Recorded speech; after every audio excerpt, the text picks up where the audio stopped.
ආව ගත්තොත් ආව හඳුන්වන විදියක් වශයෙන් ආව කියන්න පුළුවන් very good stand up comedian. ඒ වගේම public speaking උත් ගොඩක් කරනවා and විශේෂයෙන්ම you're a software engineer as well, right? Former software engineer. Okay, thank you.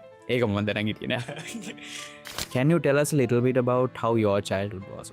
වාගේ ළමා කාලේ කොහොමද කියලා අපිට පොඩ්ඩක් කියන්න. So I was born in Norelia and lived in Vavonia for a while for like 5 years, and then due to war we had to move to Colombo. So that's how the journey went. So Norelia was full of nature and nothing to do, just wandering, climbing trees or fighting with a brother. That's how it works. ඔයාට පොඩි කාලේ නම් software engineer කෙනෙක් වෙන්න කී නැතිකද නෑ? පොඩි කාලේදී ඔයාට කවුරු Astronaut. It's very common that people go, astronaut. Why? I don't know. I want to fly. We actually don't know why people want to be astronauts. ඔයාගේ computer science degree එක කරනකොට ඔයාට තිබ්බ ලොකුම අභියෝගය මොකක්ද? So I was working and studying at the same time. So Saturday, Sunday, morning 8 to night 8 degree program. So Monday to Friday work. I had to make money to pay for my studies. That's how it was working. So missed a lot of university experiences that I'm supposed to have. It's kind of sad now, but I'm actually going back as a guest to experience the university in a different way now, which is good. ඔයා මෙච්චර හොඳ knowledge එකක් තියෙනවා on how the corporate industry works and you have a good idea on how to negotiate salaries as well. So I would say that your මාන talent එකක් තියෙනවාට corporate industry එක උනත් වැඩ කරන්න. But ඒ වගේම ඔයාට හොඳ software engineering ගැනත් හොඳ idea එකක් තියෙනවා. ඔයා එහෙම safe පැත්තක ඉඳින්දි because ඔයාට job එකක් තියෙනවා කියන්නේ ඔයා you're in a safe space. Then moving out and doing out your own thing. ඔයා එහෙම safe space එකක ඉඳිද්දී ඇයිවා content creation වගේ ගොඩක් හරිම risky පැත්තකට move වුණේ? Why did you move into content creation? No, I didn't move to content creation like full time. I was working. But it's so easy to make content, right? Like it's not like the camera is 10 kilograms now. It's very small, right? Yeah. And it's easy to make 100 people watch something that you make. Not like 10 years, 20, 100 years ago, whatever. මොකක් හරි දෙයක් හොයාගත්තොත් ඔයා හොඳටම කරන ඒකෙන් ඔයාලට සල්ලි හම්බ වෙනවා කියලා. ඇයි එහෙම mentality එකක් තියෙන්නේ that සල්ලි is the most important thing in the world. Money is most important. සල්ලි තමයි ගොඩක්ම වැදගත්. සල්ලි වලින් තමයි ඔක්කොම කරන්න පුළුවන්. And they don't look for the purpose in their life. Why do you think that? Money is obviously, we need money. Ultimately, we want to be free. Freedom comes with more money. Also, it comes with genuine joy and happiness. Okay, so now see three things. Okay. Freedom, you want freedom through money and genuine joy and happiness. Don't start with the wrong idea and apply the right strategy, or don't start with the right idea and wrong strategy. Both has to sync. Anderson, අයිබෝවන්. බොහොම ස්තුතියි අද Podceylon වැඩසටහනට ආවට. අපි ඔබ සාදරයෙන් පිළිගන්නවා අද වැඩසටහනට. ඉතින් කොහොමද? Thank you for welcoming me. Sometimes I forget English and obviously my Sinhala is not that good. So සමහර වෙලාවට මම සිංහලෙන් කතා කරනවා. හැබැයි grammar mistake මොකක් කරේ ආවුනොත් comments එකේ දාන්න. Anderson, අපි ගොඩක් මේ දවස් ටිකේ වගේ දැක්කා ගෙදර හොල්මන් ප්‍රශ්නයක් තිබ්බා. and මම දැක්කා ළඟදී ඉන්දියාවටත් ගියා. ඔයාලට පොඩ්ඩක් කියන්න පුළුවන්ද ගෙදර හොල්මන් ප්‍රශ්නේ කොහොමද කියලා? Yeah, the ghost is not that bad. It seems to be a good one. Good ghost. Yeah, it has some positive aura. Like it's very friendly.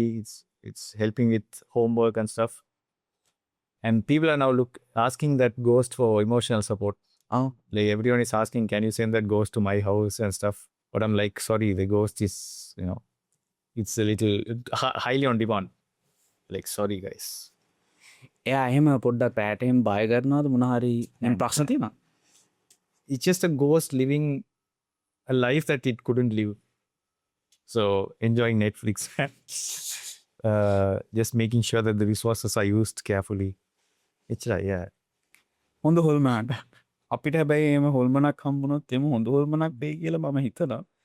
But Anderson මම ළඟදීම තව දෙයක් දැක්කා. ළඟදීම ඉන්දියාවටත් ගිහිලා තිබ්බා trip එකක්. පොඩ්ඩක් කියනවද මොකක්ද ඒක උනේ කියලා? Yeah. So I'm not a traveler until the last 3 years. Like within the last 3 years, it was my first time going.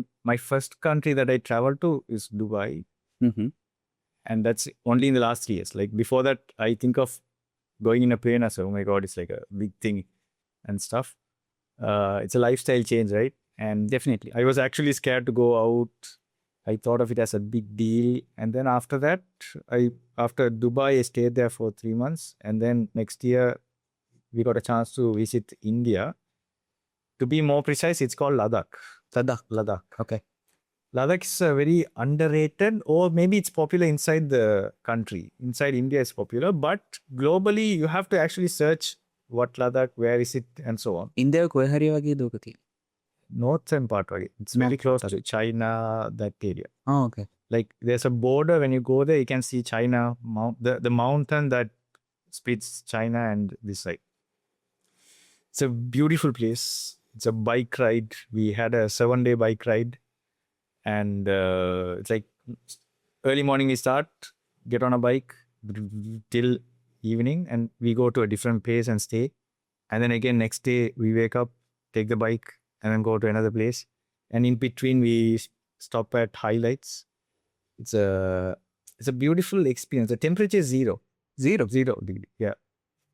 0, 5 or 10, but 0 most of the time. So you go, there's a desert. Uh-huh. And even there, the temperature is 0. So, කාන්තාරේ බින්දුවට ඇහුවමයි. yes. So, I think it's a Himalaya range Uh-huh. anyway.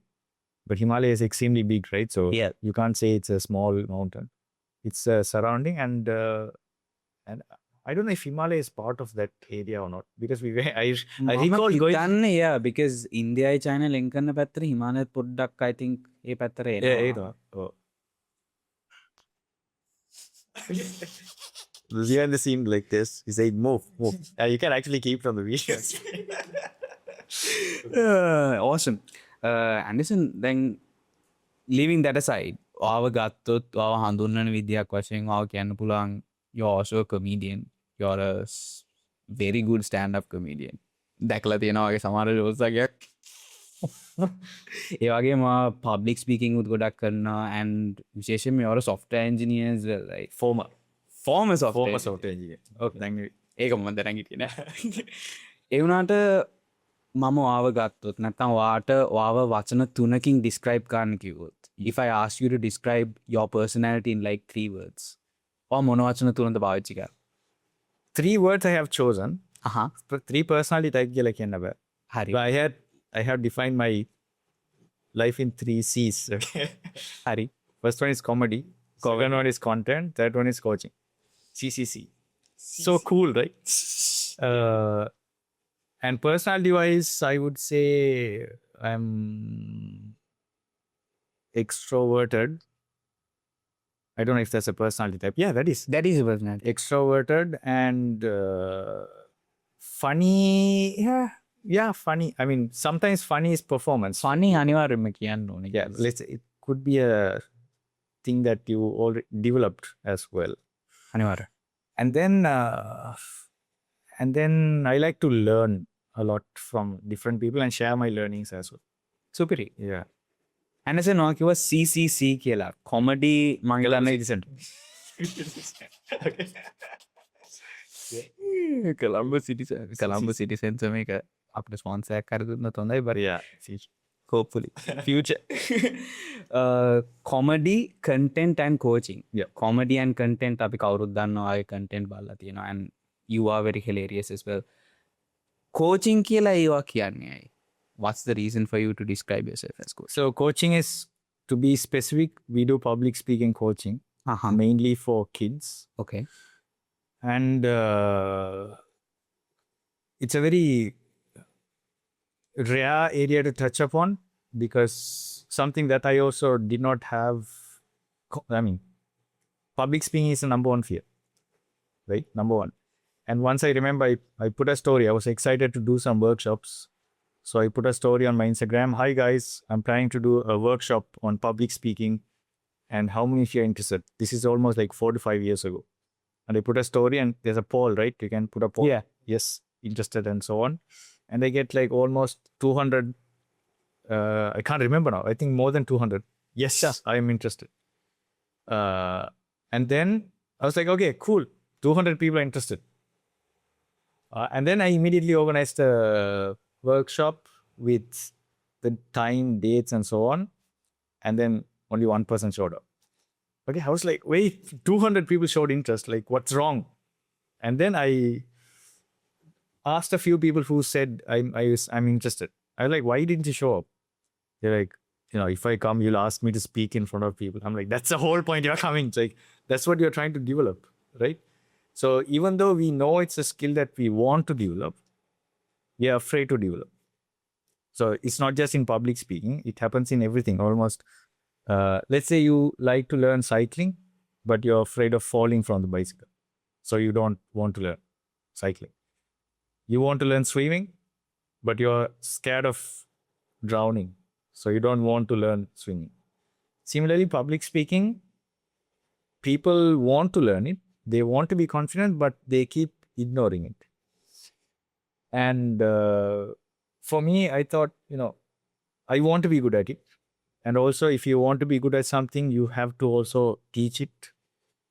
Automatically, you become better when you teach something, right?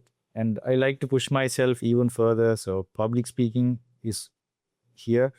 Stand-up comedy is a little bit above because it's harder, right? So me trying stand-up comedy actually helped me make public speaking as normal.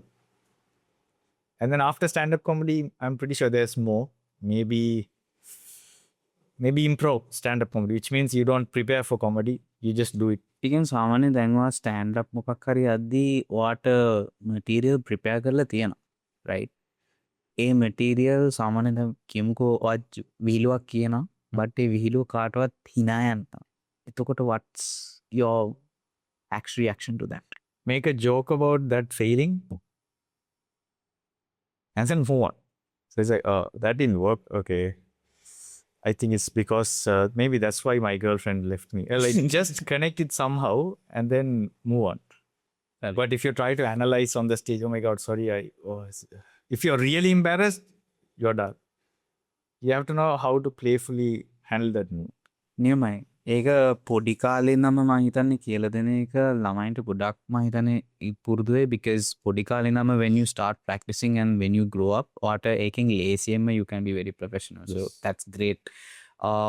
Speaking about පොඩි අය and ළමයි ගැන can you tell us a little bit about how your childhood was? ඔයාගේ ළමා කාලේ කොහොමද කියලා අපිට පොඩ්ඩක් කියන්න. My childhood was obviously no phones, right? No phones. No phones, so we had more time. So I was born in Norelia and lived in Vaunia for a while, for like 5 years, and then due to war, we had to move to Colombo. So that's how the journey went. So Norelia was full of nature and nothing to do, just wandering, climbing trees, or fighting with a brother. That's how it works. I have one younger brother and one elder brother. You are the middle brother. I'm the middle one. Yes. And then went to multiple schools with multiple religions. Like each school sometimes some schools have some religion, right? Like the main one. එක එක විශ්වවල එක එක ආගම් So I went to different schools and then moved to Vaunia. There 5 years, 2022 to 2026. Yeah. And then moved here. Childhood is pretty normal and fine. Like nothing traumatic or scary except the war thing. Yeah. Otherwise, yeah. Smooth. ඔයාට පොඩි කාලේ නම් software engineer කෙනෙක් වෙන්න කීනක් තිබ්බද නෑ? පොඩි කාලේදී ඔයාට කවුරු Astronaut. It's very common that people go, astronaut. Why? I don't know. I want to fly. We actually don't know why people want to be astronauts. But that's the first thing. Maybe we all like to fly. Even the dreams that we have, we always jump and fly. I don't know. Do you have a first dream? I have like මන්නේ හීන දැකලා තියෙනවා සමහරවිට උඩ යන්නේ නැහැ but මට තේරෙන්නේ මම නිකන් වැටෙන්න යනවා වගේ. ඒ කියන්නේ බුදියාගෙන ඉන්නවා එකපාරට නිකන් ඩාංගාල වැටෙනවා වගේ but it got a shock. Yes. But yeah, flying dreams are very common. But astronaut was the thing. And then people start to think, okay, astronaut is not possible. Like, because NASA is far away, Sri Lankan space science, space astronomy hasn't picked up yet, but there is, right? In Kandy or something. ලංකාවේ තියෙනවා but තාම එච්චරම දියුණු වෙලා නැහැ. Still progressing. Yes. Like the country. And then as you grow, you feel like, okay, so it's interesting. At the beginning, you want to be something, and then you realize it's too far to achieve, and then you feel like, wait, I could have achieved. So you just have to put enough work and meet the right people, be in touch with the community, and you can become that. But later, you realize there are risks involved to becoming an astronaut. But software engineer was not in my list, but the skill, yes, it's my list. Like I want to be good at coding, but doesn't mean I want to be a software engineer. I want to know the logics and how to develop my own apps and stuff. I think that's a common wish for all of us. We want to be able to develop our own system. But now ChatGPT has come. Yeah, okay, I can help you. Like we don't want an app. Sorry. Just give me emotional support. That's right. So ඔයා ඒ ambition එක තිබ්බ හන්දමද software engineering pursue කරන්න හිතුවේ? software engineering පටන් ගත්තේ because I wanted so I'm 31 now, so it's almost how long? More than 7 to 8 years ago I did software engineering course. So I don't think at that time, or maybe I couldn't find, or I didn't search enough of performance related ones, public speaking, degree, all of those things. Maybe I didn't search about them properly because I was too young. I couldn't search for those things. And because of that, I took software engineering as my, a good foundation to start with, a good backup for life, a good skill to have, a good degree to have. 1 year of experience with that is a good thing to put on your CV. So that was my goal. But while doing that, I wanted to anyway try public speaking, stand-up comedy, singing, dancing, like pretty much every performance related things. I was always interested in those things. Huge fan of Bruce Lee because my father is a huge fan of Bruce Lee. So there's only 5 movies done by Bruce Lee, right? But dad watches it 500 times. So I was to. And Mr. Bean is something that plays regularly at home. And obviously when you watch those, you want to try those things because you don't have a phone to do it. Like you get distracted. So you have more free time. You watch Bruce Lee doing a front flip or back flip and you're like, I want to learn that.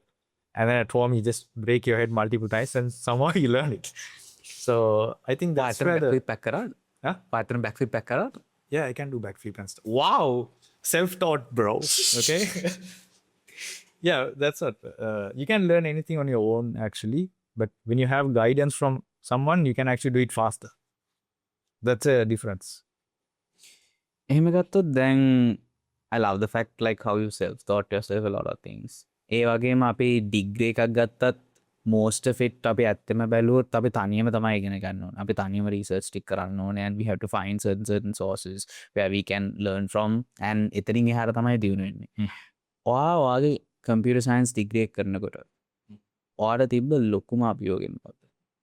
අභියෝගය කියන්නේ like a අභියෝගය කියන්නේ challenge එක. Yes. Okay. Biggest obstacle.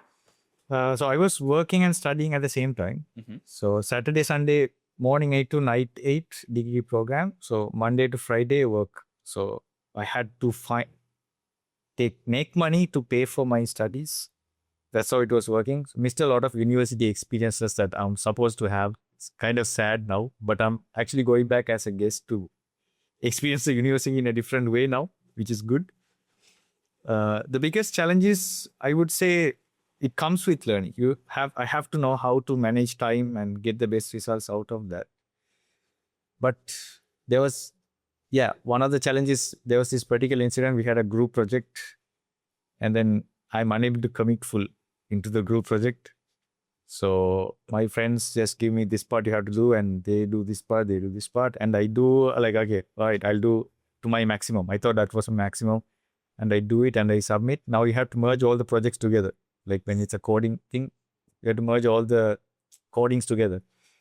So they merge all the codings together and everyone's syncing properly. And my coding is not syncing with their one because I was not 100% understanding it properly and just submitted it. And now we are only like 1 to 2 days away from the submission.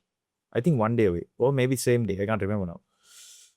Now it's like a chaotic, like you only have few hours to finish it and I'm at work and these guys are panicking. Like, Anderson, what? Oh my God, like you have messed up everything. I'm like, oh, what guys? I tried my maximum because I was working. I couldn't do it. Sorry. Like, and then there's a message going in the group. Like, oh my God, like we shouldn't have given much to this guy. and so on. And the other guy was like, no, don't worry, I will fix it for him. I was like, no, it's my mistake, I will fix it. And I came back home and then, stayed up for I think entire night or something. And I tried to understand the concept. A lot of learnings happened there. And then I submit again. Okay, now it's syncing properly. So the challenge was that trying to balance work and studies, not like work and life, right? Work and studies. And with that challenge, that problem, whenever that problem happens, I might go back to that learning mode and try to push a little bit extra to solve it, because you can obviously solve it. You just have to push a little bit extra, but by giving that full attention. So in terms of group project, but I have got a lot of help from different people to get the max out of that moment. So my friend is anyway a software engineer. So he's like a pro software engineer. Oh, they go a passionate software engineer can. Passion means like VS Code, like, oh, I see some code on the roof, like they can see code everywhere. So that kind of passionate people I have. So I will take half an hour to understand something and they will spend only 5 minutes. That's it. They're like, what? That's it? It's how? What? Can you explain to me? Like, that's how it is. And then they just continue. So I got a lot of help from my friends, and you can do it alone, but you can do it faster, easier when you work with people. ශිෂ්‍යයෙක් විෂයෙන්ම සහ work කරන එකයි දෙකම balance කරන එක මම හිතන්නේ ගොඩක්ම අමාරු ටාස්ක් එකක්. බට් මම අහන්න කැමති ඔය වැඩ කරේ මොන රෝල් එකක් විදියටද කොහෙද? When I was studying, I worked as a maths tutor online. Okay. Which means online as in we have to go to the office to teach the people who are abroad. You can't do it at home. No. At least not when I was working, but when I was working, we have to go to the office and teach them. How? Like 45 minutes per learner, one-to-one. So that's what I was doing. What is that the question you asked? Yeah. Okay. But something which I would like to know more is also like කැන්වා maths teacher කෙනෙක් විදිහකට මේක නිකන් day time එකේ maths teacher කෙනෙක් රැයට software engineering ඉගෙන ගන්නවා and ඒක past your degree විශ්වවිද්‍යාලයෙන් out වුණාම පස්සේ ඔයා තාම මැත්ස් ටියුටරින් කරාද ටික කාලයක් නැත්නම් කෙලින්ම software engineer කෙනෙක් විදිහට කොයි හරි internship එකක් පටන්ගෙන දිගටම ගියාද? How did that whole thing work out?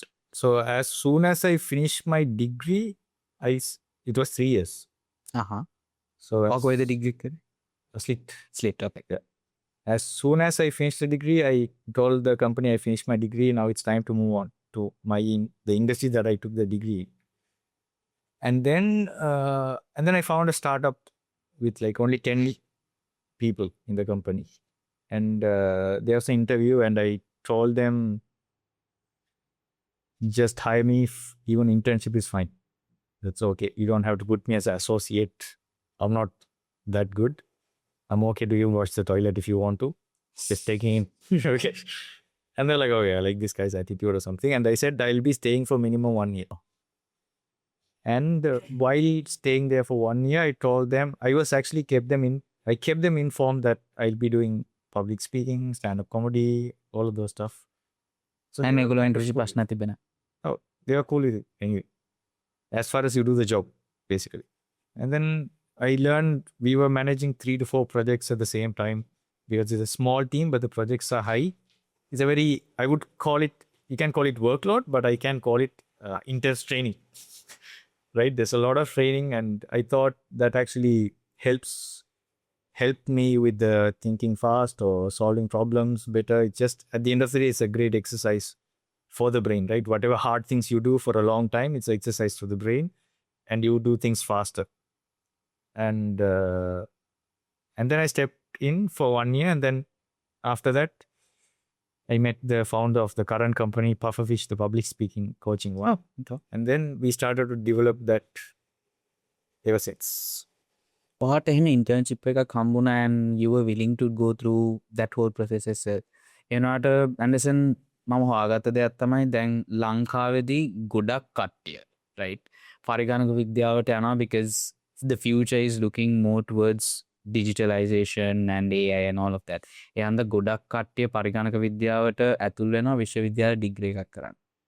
ඒ වුණාට දැන් ලංකාවේ believe it or not විශ්වවිද්‍යාලයකින් අවුරුද්දකට ලංකාවේ 10,000කට වැඩිය ශිෂ්‍යයන් අවුට් වෙනවා විශ්වවිද්‍යාලයෙන්. හැබැයි 10000කට වැඩිය ප්‍රමාණයකට ඉන්ටර්න්ෂිප් එකක්වත් හොයාගන්න බැරි වෙලා තියෙනවා.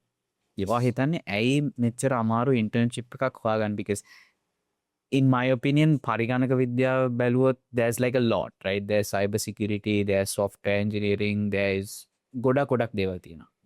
ඒ වගේම remote working උත් දැන් ගොඩක් දියුණු වෙලා තියෙනවා because of covid and then ලංකාවෙත් ගොඩක් remote jobs තියෙනවා.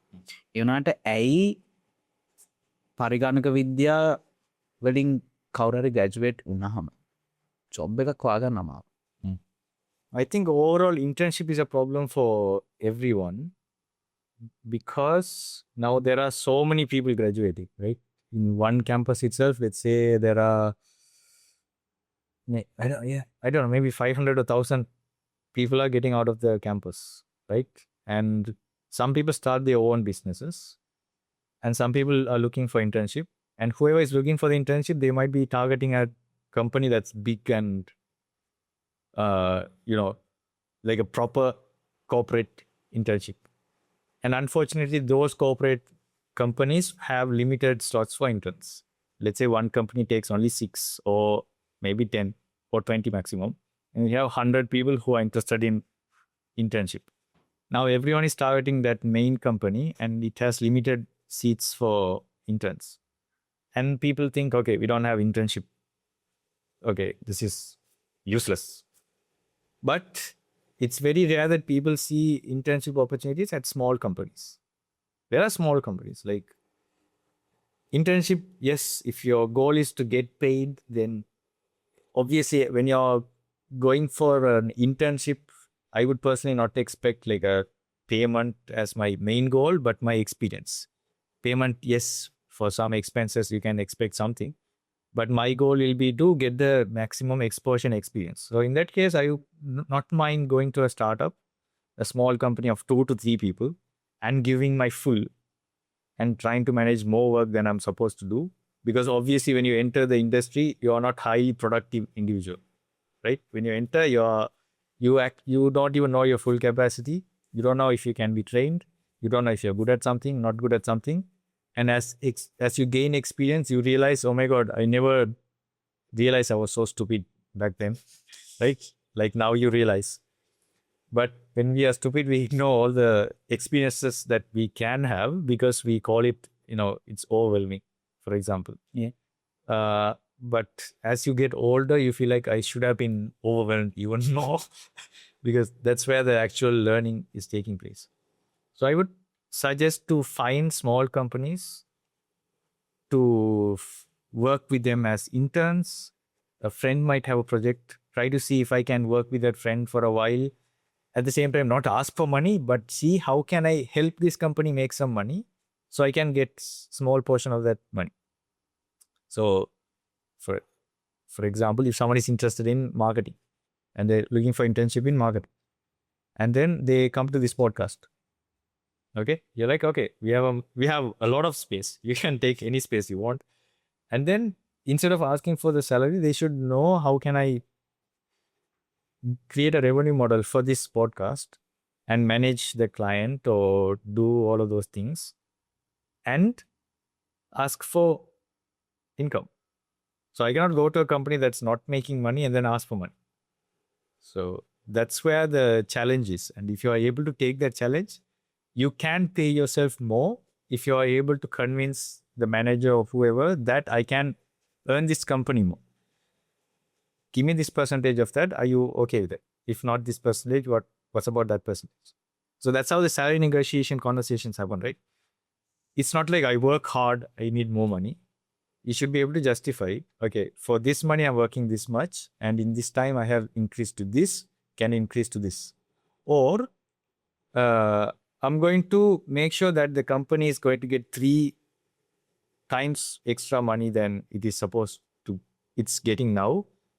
Because if you want me to do that, can you increase my salary by this percentage? So company won't have a problem because, okay, you're going to bring more, then I don't have a problem giving you more. So salary negotiations, people actually struggle with. They want to ask for more, but they are unable to justify it with specific data and information. You can't quantify when someone says, I work hard It's subjective. You can't tell what is working hard. You should be able to explain. Like that's part of communication as well. By strategically in structure, you need to explain. I'm working hard. I used to do this before, this many work hours. But mental stress, you can't actually explain it, right? Mental stress can be caused by other reasons too. If there's a tsunami happening in a different country and your relatives are there, obviously your mental stress will be different. But that doesn't mean you can ask for extra salary, right?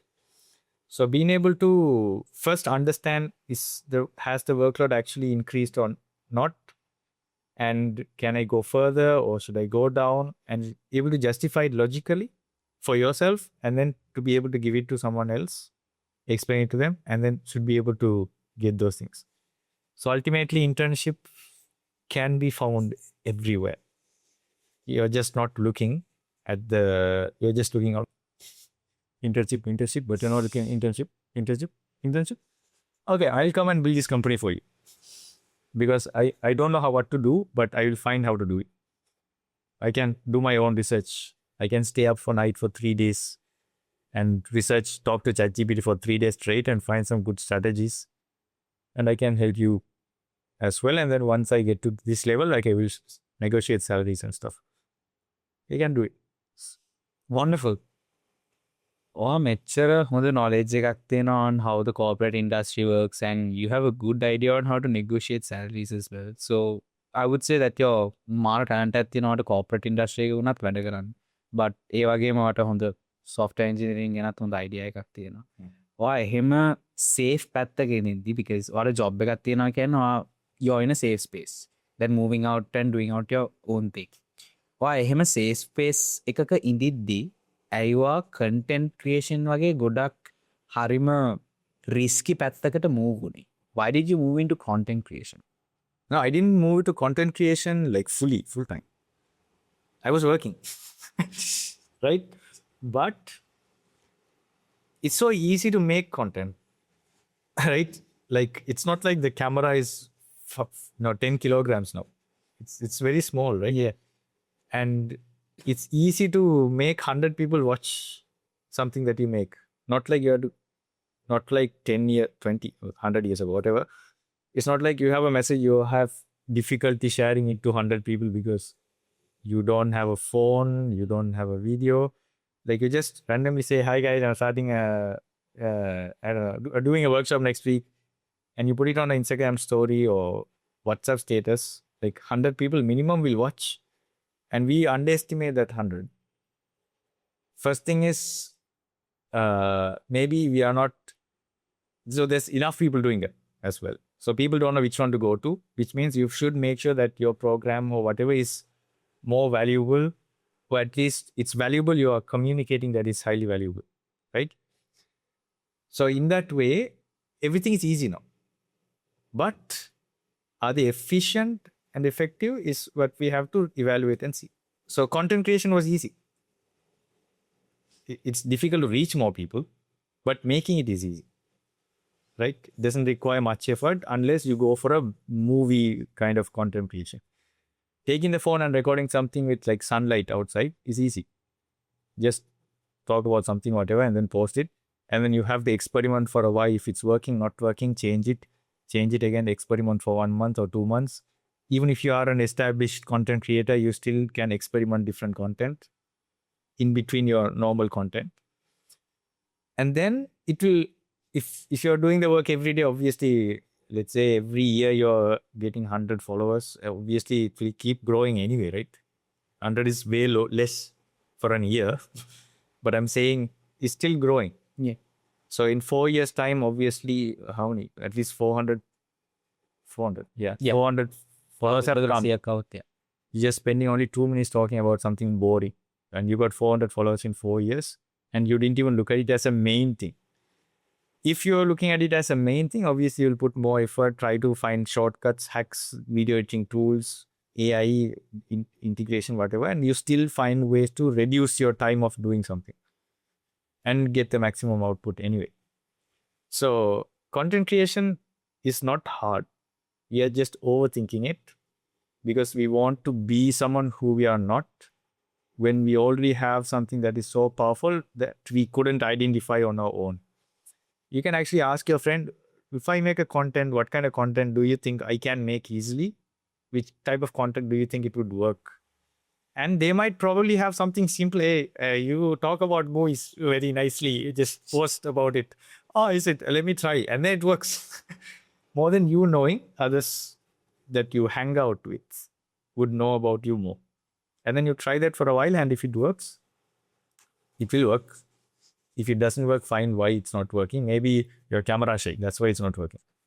You're good at talking with your friends, but when the camera comes, you're like, good morning, guys. Subscribe to my YouTube channel. You become really weird. Thank you, guys. So, and because of that, you can't quit as well. You need to find out, how can I become confident now in front of the camera? I got the content. I don't have the confidence, basically. Some people, I got the confidence, but I don't have content to talk about. So the moment you find both of them, safe. It will start to pick up, obviously. There's no magic luck in terms of virality. It's, I don't think there's a luck collaboration with someone popular. Yes, it can help you get some followers, but they will leave you again if your content is not good enough. Like, why did I follow this person? Right? So even if a luck comes, it will go away. Unless you have the reasons to keep them with your own skills. So there's no need to think about luck and stuff. Just focus on effective, efficient, hard and smart work. Then it will work. ඉස්සර Anderson දැන් අපි ගොඩක් හිතුවේ අපි බලමු අවුරුදු 15කට කලින්. අපි ඒ කාලේදී ගොඩක්ම අපි දැක්කා තාක්ෂණය දියුණු වෙනවා. and ඒකයි ගොඩක් කට්ටිය පරිගණක විද්‍යාවට ගොඩක් pursue කරන්න පටන් ගත්තේ. සහ ඉගෙන ගන්න පටන් ගත්තේ. ආයතනවල දැන් අපි බැලුවොත් content creation වලට ලොකු markup එකක් තියෙනවා දැන්. and ඔයා කිව්වා වගේම content උයි confidence උයි දෙකම mix වුණාන් පස්සේ when a person is able to get that flow and find both of it, they would be able to make content. දැන් එහෙම හොයා ගන්න එක එච්චරම ගොඩක් අමාරු දෙයක් වෙන්නත් පුළුවන්, අමාරු නැති දෙයක් වෙන්නත් පුළුවන්. ඒ හන්දා බා හිතනවාද ඊළඟ අවුරුදු 5 හෝ 10 අපි ගත්තොත් content creation තමයි තියෙන ලොකුම market එක කියලා. I think any market can dominate. It doesn't matter content creation or software engineering or even, I don't know, cleaning the furnitures. It will always be there as far as that thing exists. So demand එක විනාශ වෙනවා කියලා කියනවා. Everything has a demand, but you should know how to stand out from other places through high quality service and promoting your work in a high quality way. Not like high quality promotion, bad product, great product, good promotion, or great promotion. So I have to recommend a book called Good to Great. It talks about, regardless of what industry your company can be, there are proof as well. You can still be the globally known company, regardless of what industry. For example, I think one of the things they mentioned is the Gillette, the shaving razor. It's a global company. But has anyone thought, oh, AI, computer science, software engineering, and then Gillette is like, hi guys, I'm also popular. What's up? Yeah, you never thought I'll be here, right? So industry doesn't matter, business doesn't matter, but quality matters, and you can stand out regardless of whatever jobs that you do. It requires genuine interest and passion towards that. And if you have that genuine interest, passion, and then the energy to work on that for a long time, obviously it will start to get better. The basic example is, let's say cycling. You really love cycling.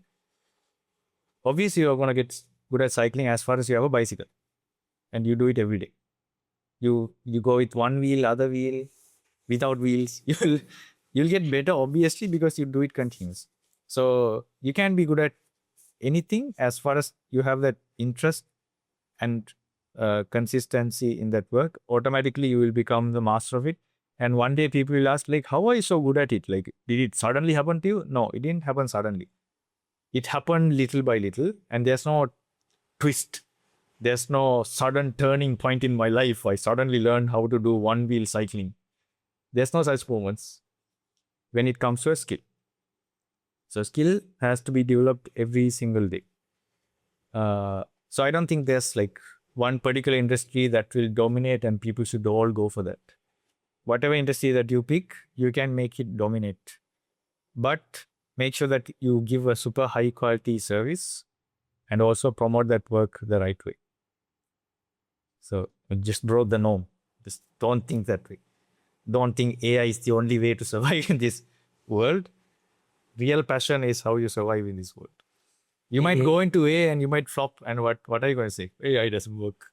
It's bad. Everyone is talking about it. It's just you are not good at AI, or you are not really passionate about AI. You are trying to find a side income, and side income always disappears. So whatever that gives you a lot of money, you will start to feel less interested, and then you start to give up anyway. That's why like people always try. I want to try this because one person is rich on that, but actually they are rich because they're actually passionate about it and they worked hard on it, not because they're able to get money easy. You get into that job and then you're trying to get money in the same way. You want it because you're not really passionate about it. It's just like, oh my god, why is it not working? It's working for other people, and you quit. So content creation also same, right? We look at different people and we're like, oh, I can do that. And you do it and you get 100 views and you're like, okay, what's wrong? Okay, people are bad. People are stupid. They are biased and all of those things. Like all of those things kind of there as well, not like fully everyone's perfect. But it doesn't work for you because it was not coming from you as a real passion. It just came out of, he did good, I should be able to do it as well. And I can earn some money or fame, things like that. හිතන්නේ ගොඩක් කට්ටිය content creation එතකොට අතාරින්නේ ඒ අර උවමනාව නැති හන්දද නැත්නම් උත්සාහ කරනවා මදි හන්දද? Do they not have like the passion and the commitment towards it, or aren't they like trying hard enough? Content creation, they should have both, right? So that's why it's very hard to say this or that. It's both. They should have real passion, real reason, and the continuous work. They should have a real strong reason, like a purpose. Money is not the purpose. Money is the results of your purpose, right? So the book Start With Why is about that. Why are you actually doing it? If you're trying to make money, you can make money out of a lot of other things. You don't have to pick that particular thing to make money. And if you're picking that, why are you doing this? Because my friend is doing it well, then wrong reason. You will fail.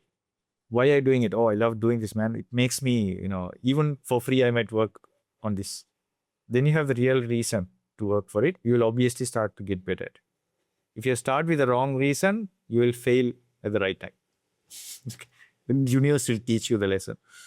So you have to start with why. It should be very genuine. Better if it's service oriented, as in it serves people more than being what can I get out of it. And then when you're really good at it, when you apply the right strategies, project management, whatever, obviously the money will come as a result. So money should not be the end goal in mind. The quality of service should be the goal. And when you apply the right strategies, money will come automatically. So that's why we say money is the results, not your purpose or goal. Money is needed, but that's not your goal. So when you apply it wrong, you will quit. But yes, in life, you can experiment different things to find your passion. What am I good at? Yes, you need time to discover and identify. You can try this job. You can try that job. You can start something on your own and see if it's working. You can search about it. You can try it. That's okay. But you can't complain saying, this is not working. This is stupid. You have to accept that I experimented it. The framing, the labeling should be experimented. Not like I committed fully into this and I failed. Because usually we experiment a lot. ගොඩක් කට්ටියක මම හිතන්නේ ප්‍රශ්නේ තියෙන්නේ ඒගොල්ලෝ හිතන්නේ purpose එක සල්ලි හම්බ කරන එක කියලා. ඒ purpose එක how can like දැන් මම හිතුවොත් okay මම දැන් මේ industry එකට මම යන්න ආසයි because software engineering කරාම මට ලොකු පඩියක් හම්බ වෙනවා පඩියක් ගත්තාම මට කයක් ගන්න පුළුවන් වාහනයක් ගන්න පුළුවන් ඒක තමයි ගොඩක් කට්ටියගේ mentality එක. Yeah, but a lot of things which people don't realize is that if you find something that you're really good at, මොකක් හරි දෙයක් හොයාගත්තොත් ඔයා හොඳටම කරන ඒකෙන් ඔයාලට සල්ලි හම්බ වෙනවා කියලා. ඇයි එහෙම mentality එකක් තියෙන්නේ that සල්ලි is the most important thing in the world. Money is most important. සල්ලි තමයි ගොඩක්ම වැදගත්. සල්ලි වලින් තමයි ඔක්කොම කරන්න පුළුවන්. And they don't look for the purpose in their life. Why do you think that? Yeah, so money is obviously we need money, right?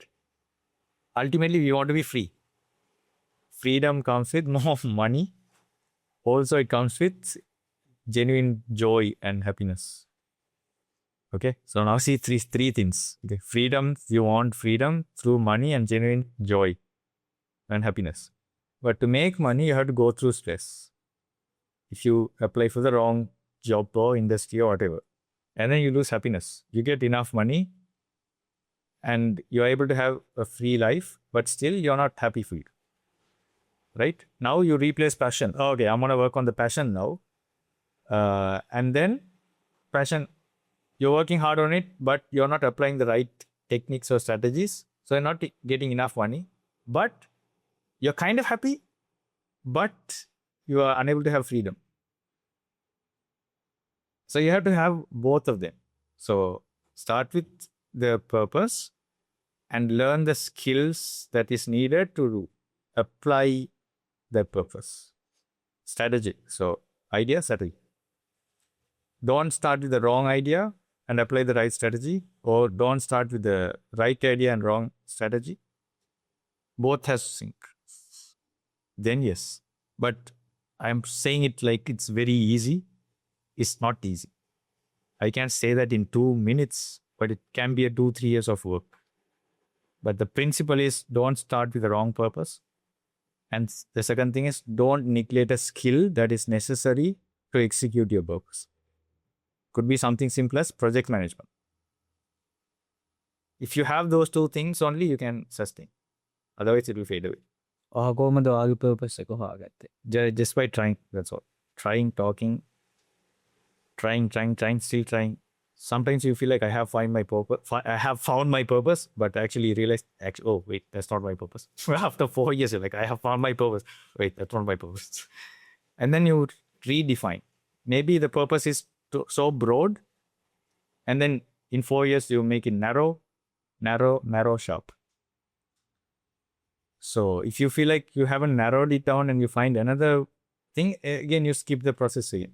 So that's why living through it, experimenting and trying different things is one of the best ways to find the purpose naturally. So you have to naturally live through to find the passion naturally, which means you have to put a lot of work and time and effort to live through different experiences. Not like from TikTok videos, not by watching some other people's content. You have to live through to find the purpose. And then if you say my purpose is to help people, that's too broad. And you might have different experiences and you realize, okay, I want to help people with confidence. And you narrow it down even further. I want to actually make them speak louder. That's all. That's all. I want them to be able to put their voice out. It narrows down to a point where, okay, it's very specific. And you might feel like that's the end of it, but maybe that's the start of it. You can still go further. But as far as you're on track, the purpose path is okay. Now it's kind of makes sense at least. You feel like, okay, that's where I want to go. Then yes. So you might even find purpose when you're 50. We never know. But you should be on that path. I talk like a monk, I realized. Very, very spiritual and very... All the podcasts I have watched all these years with my life, I think it's coming out. I want to be a Sadguru in a way. Sure, definitely. Can feel the vibe. Maybe in 5 years it will happen.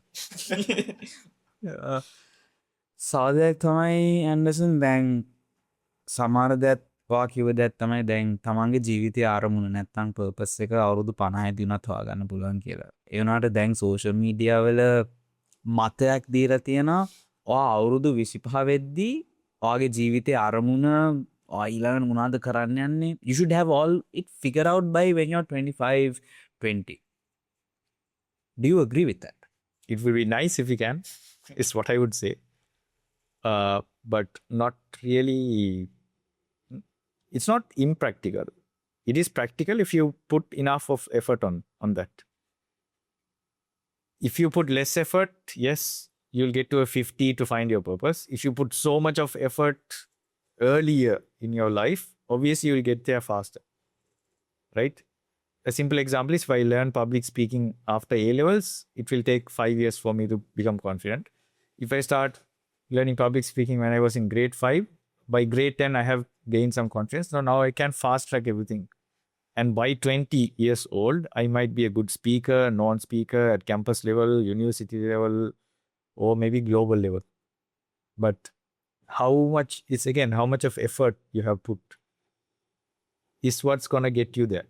How much of time spent on that, like you sit down and spend, or experience and spend by learning more time, you get faster. So it's how much time that you give, not like you just exist and wait for it to come. It won't come. So it's very direct, right? It's like you put effort, you'll get it. You give up in the middle, you'll not get it. You fully commit to it, you're searching for it, you're talking to a lot of people, you're reducing your waste of time on unwanted things. You utilize that time still directly on where you want to go. Then yes, you'll get it faster. Not to say we are all perfect with time management. We don't waste time. Yes. Let's try to waste time less. That's all. Like I also waste time. Not like I'm like a guru of time management. I definitely waste time. I definitely do doom scrolling. I definitely do sometimes not eat healthy food. There are days that I don't want to exercise and I don't exercise. There are days I sleep later than I'm supposed to. There are days I wake up late. Everything. We all do it. But are we doing it too much is the question, and are we putting the energy in the right place? And are we sticking to it? That's all. ඔයාගේ ජීවිතය Anderson මේ යනවා ජීවිත ගමනේ. ඔයා ඉගෙනගත්ත ලොකුම දේ මොකක්ද? What was the biggest lesson that life itself taught you? Leadership is hard. I think that's what I learned. Leadership is hard because you have to deal with people. I like people, but dealing with people is still hard. So it's a very lifelong skill that you will always want to work on. And it's not like something I would quit doing, but I still enjoy because of the challenge. But leadership it's a lifelong work in progress. Yeah. ඔයාට දීලා තියෙන best advice එක මොකක්ද? ඔයාට දීලා තියෙන හොඳම උපදේශය මොකක්ද? I can't tell the best advice.